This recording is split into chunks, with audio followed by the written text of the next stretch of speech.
11 बजे की 11 breaking news आपकी टीवी स्क्रीन पर। और पहली खबर 11 बजे की। कर्नाटक के मांड्या जिले के बेल्लार पहुंची सोनिया गांधी राहुल गांधी के साथ भारत जोड़ो यात्रा में शामिल हुई हैं। तस्वीरें आप देख सकते हैं।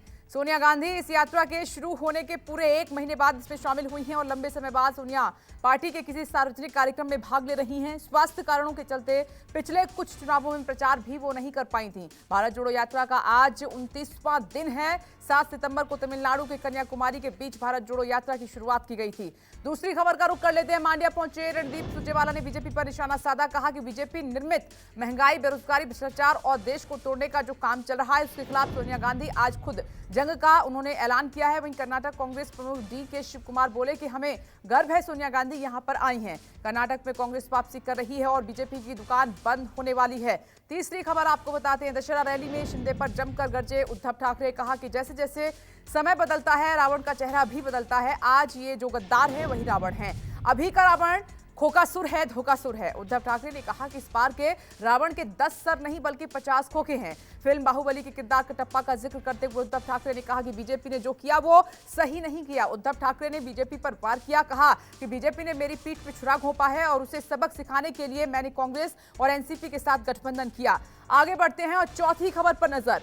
उद्धव ठाकरे के आरोपों पर महाराष्ट्र के सीएम एकनाथ शिंदे ने भी पलटवार किया। रैली को संबोधित करते हुए शिंदे ने कहा कि हमें गद्दार बोला जा रहा है। हमने गद्दारी नहीं की है, ये गदर था। हम लोग गद्दार नहीं है बल्कि बाला साहेब के सिपाही हैं और गद्दारी हुई है, लेकिन गद्दारी 2019 में हुई। उद्धव ने महाविकास अघाड़ी बनाकर गद्दारी की और शिंदे यही नहीं रुके। उन्होंने कहा कि बाला साहेब के विचारों के साथ गद्दारी हुई है। आगे बढ़ते हैं और पांचवी खबर का रुख कर लेते हैं। अस्पताल में भर्ती मुलायम सिंह यादव की हालत में कोई सुधार नहीं है।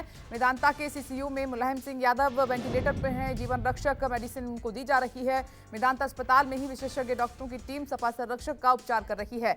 कल सीएम मनोहर लाल खट्टर हालचाल लेने के लिए पहुंचे। आरजेडी प्रमुख लालू प्रसाद यादव और बिहार के डिप्टी सीएम तेजस्वी यादव भी मेदांता आए। अस्पताल में पहुंचकर अखिलेश यादव से मुलाकात कर हालचाल जाना। अब आगे छठी बड़ी खबर का रुख कर लेते हैं। वायुसेना दिवस के मद्देनजर एयर शो से पहले चंडीगढ़ के ओल्ड हवाई अड्डे पर परेड रिहर्सल की गई। सेना के जवानों ने परेड की और इस बार वायुसेना दिवस पर एयरफोर्स की परेड दिल्ली की बजाय चंडीगढ़ में होगी। 8 अक्टूबर को होने वाली एयरफोर्स की परेड और फ्लाई पास्ट दोनों अब चंडीगढ़ में होंगे। पहली बार एयरफोर्स डे का आयोजन दिल्ली के बाहर होगा। बता दें कि 16 साल से air force day parade Hindon airbase पर होती रही है। सातवीं ब्रेकिंग न्यूज अब आपकी टीवी स्क्रीन पर। बंगाल के जलपाईगुड़ी में बड़ा हादसा हुआ है। मूर्ति विसर्जन के दौरान 8 लोगों की मौत हुई और 30 से ज्यादा लापता हुए हैं। नदी में अचानक जलस्तर बढ़ने से यह हादसा हुआ। हादसे में अब तक करीब 60 लोगों को बचा लिया गया है। हादसे की चपेट में आए 11 लोगों को हॉस्पिटल में एडमिट कराया गया। हादसे की जानकारी मिलते ही एनडीआरएफ की टीमें मौके पर पहुंची और देर रात से ही एनडीआरएफ और फायर ब्रिगेड की टीम राहत और बचाव कार्य में जुटी रही। 8वीं ब्रेकिंग न्यूज आपकी टीवी स्क्रीन पर 11 बजे की राजस्थान से है। अजमेर में दशहरा के मौके पर बड़ा हादसा हुआ है। मूर्ति विसर्जन के दौरान 5 लोगों की डूबने से मौत हो गई है।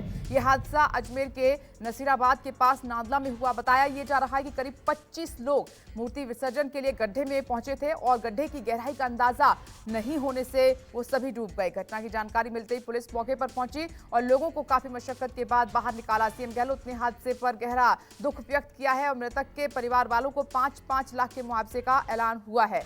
9वीं ब्रेकिंग न्यूज अमेरिका से है। अमेरिका में गोलीबारी की घटनाएं थमने का नाम नहीं ले रही हैं। मैक्सिको का सिटी हॉल अंधाधुंध फायरिंग से दहल उठा। फायरिंग में मेयर समेत 18 लोगों की मौत की घटना के बाद से पूरे इलाके में तनाव का माहौल है और गोलीबारी की घटना में बदमाशों ने खतरनाक हथियारों का इस्तेमाल किया। हमले की जिम्मेदारी लॉस नामक आपराधिक संगठन ने ली है। आगे बढ़ते हैं और 10वीं ब्रेकिंग न्यूज आपको बताते हैं। दिल्ली सरकार इस बार प्रदूषण को लेकर पूरी तरह से एक्टिव मोड में है। विंटर एक्शन प्लान को सही तरीके से प्रभावी बनाने के लिए सरकार ने ग्रीन वॉर रूम लॉन्च कर दिया है और ग्रीन वॉर रूम में मॉनिटरिंग के लिए 12 सदस्यीय टीम भी बनाई गई है। इसके साथ ही 6 अक्टूबर से एंटी डस्ट अभियान भी शुरू कर दिया जाएगा। पर्यावरण मंत्री गोपाल राय ने यह कहा कि एंटी डस्ट कैंपेन के दौरान धूल प्रदूषण के नियमों की अनदेखी करने वाली कंपनियों के खिलाफ सख्त कार्रवाई की जाएगी। अब 11 बजे की 11वीं ब्रेकिंग न्यूज आपकी टीवी स्क्रीन पर।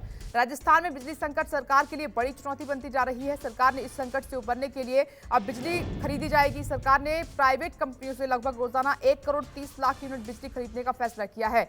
इस आधार पर रोजाना करीब 2 करोड़ 80 लाख रुपए और महीने भर में 85 करोड़ रुपए की बिजली खरीदी जाएगी। बता दें कि कोयले की कमी की वजह से 11 बिजली इकाइयां बंद हो गई हैं।